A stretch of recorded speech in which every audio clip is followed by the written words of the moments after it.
black woman walked into a store to buy a necklace, but instead of respect, she got suspicion.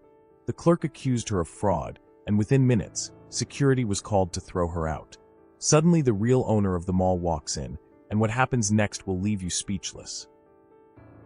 Simone Caldwell walked confidently toward Eleanor's boutique, a high-end store known for catering to the wealthy elite. Despite her elegance, Simone could feel the weight of eyes on her. She had felt it too many times before, the quiet judgment, the silent questions. What's she doing here? Can she even afford this place? The whispers weren't loud, but Simone had learned to read the room. She ignored them. She wasn't new to this. Inside the boutique, the walls were lined with expensive handbags, silk dresses, and jewelry locked behind glass cases. Behind the counter stood Margaret Whitman, also known as Maggie, a middle-aged white woman with sharp eyes and a tight blonde bun. She had worked at Eleanor's boutique for over a decade and took pride in keeping the wrong kind of people out. Wait a second. Tell us where you're watching from in the comments. And don't forget to subscribe for more powerful stories like this. Simone walked straight to the jewelry case, eyeing a delicate diamond necklace. It sparkled under the lights, catching her interest. "Excuse me," she said, tapping her nails on the glass. "I'd like to see that necklace." Maggie turned slowly, giving Simone a long, judgmental stare before forcing a fake smile. "That one is very expensive," she said in a patronizing tone. Simone raised an eyebrow. "That's fine. May I see it?" Maggie hesitated but finally unlocked the case and set the necklace down in front of Simone. "This piece is handmade in Italy," Maggie said, watching Simone closely. "It costs," she paused, as if debating whether to even tell her. $7,800. Simone nodded, unbothered. She picked up the necklace, examined it, and smiled. "I'll take it." Maggie blinked in surprise. She hadn't expected that answer. "Are you sure?" Simone gave her a sharp look. "I don't repeat myself." Still skeptical, Maggie took the necklace back and walked over to the register. As Simone pulled out her black Centurion Amex card, a card reserved for the ultra-rich, Maggie's eyes narrowed. "Where did you get this?" she demanded. Simone frowned. "Excuse me." Maggie's expression hardened. "Where did you get this card?" The room went silent. A few customers turned to look. Simone took a slow breath. She knew exactly where this was going. "It's mine," she said flatly. Maggie scoffed. "No, it's not." She held the card up like it was a piece of evidence. "These cards are only given to people with a certain status." Simone's hands curled into fists, but she kept her voice calm. "And what status is that?" Maggie smirked. "People who actually have money." The words hit like a slap. Simone had been through this before, seen the doubt in people's eyes when they looked at her. But today, she wasn't in the mood to let it slide. "Run the card," she said through gritted teeth. Maggie shook her head. "Not until you prove it's yours." Simone exhaled sharply. "That's not how this works." "Then I'm calling security." Maggie's voice was loud enough for the entire store to hear. "I don't tolerate fraud here." Simone's heart pounded. She felt the heat of embarrassment creeping up her neck as people whispered around her. "Ma'am, please don't cause a scene," Maggie said with a smug grin, pulling out her phone. That was it. That was the moment Simone felt something inside her snap. "Oh, I promise you, Maggie, you're the one who's about to be embarrassed." But before she could say another word, 2 mall security guards stormed in.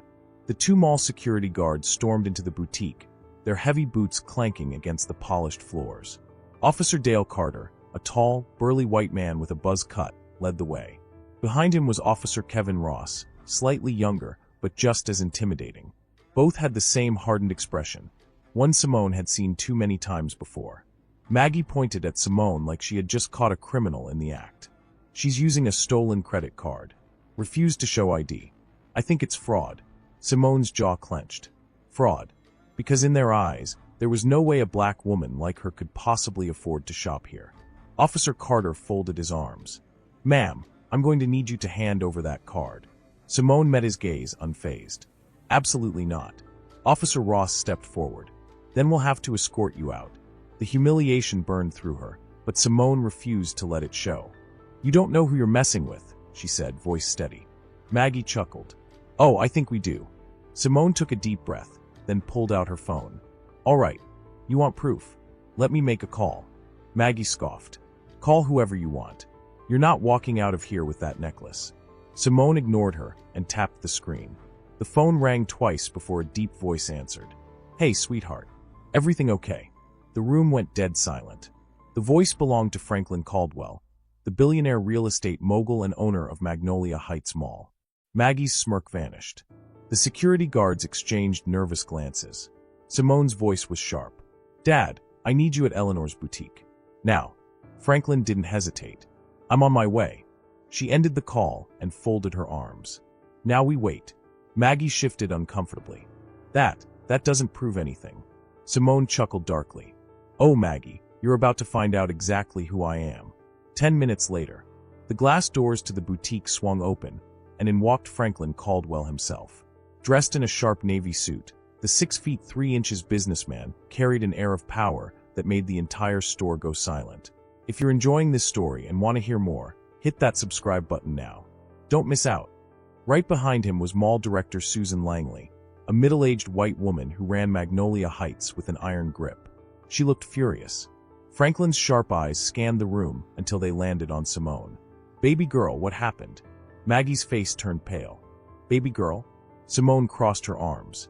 "I tried to buy a necklace, but apparently, I don't have the status for it." She shot Maggie a glare. "She accused me of fraud, called security, humiliated me in front of everyone." Franklin's jaw tightened. He slowly turned toward Maggie, his deep voice dangerously calm. "Is that true?"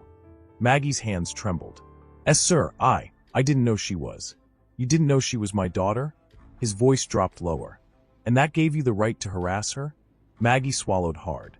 It was a misunderstanding." Susan Langley stepped forward, her tone icy. "Maggie, we do not tolerate racial profiling in this mall. You've worked here long enough to know better." Maggie's face crumbled. "Please, just give me a chance to explain." Franklin turned to Susan. "Fire her. Now." Tears welled up in Maggie's eyes. "Please, sir. I have a family. And you thought my daughter didn't?" Franklin cut her off. "You had no problem calling security on her. You had no problem embarrassing her. Well, now it's your turn." Susan folded her arms. "Maggie Whitman, you're officially terminated. Clear out your things." Maggie's breath hitched. "This isn't fair." Simone tilted her head. "Neither was your assumption about me." As Maggie stood there, shaking, Franklin turned to the 2 security guards. "And you too." Officer Carter stiffened. "Sir, we were just escorting a paying customer out of her own family's mall." Franklin's eyes burned with disappointment. "You're both suspended. Indefinitely." Officer Ross opened his mouth to argue, but Susan cut in. "Leave your badges at my office." The entire store watched in stunned silence as Maggie and the security guards walked out, their faces red with shame. Franklin turned to Simone. "Are you okay?" Simone let out a slow breath. "I am now." Franklin kissed her forehead. "No one disrespects a Caldwell. Ever." With that, he turned to the shocked boutique workers. "Ring up my daughter's necklace. And throw in whatever else she wants." The workers scrambled to obey. As Simone picked up her necklace, she glanced around at the stunned faces in the store. The whispers had stopped. The judgment was gone. She had won. If this story made you feel something, don't forget to subscribe to the channel for more powerful stories like this. Justice was served today. Let's keep the conversation going.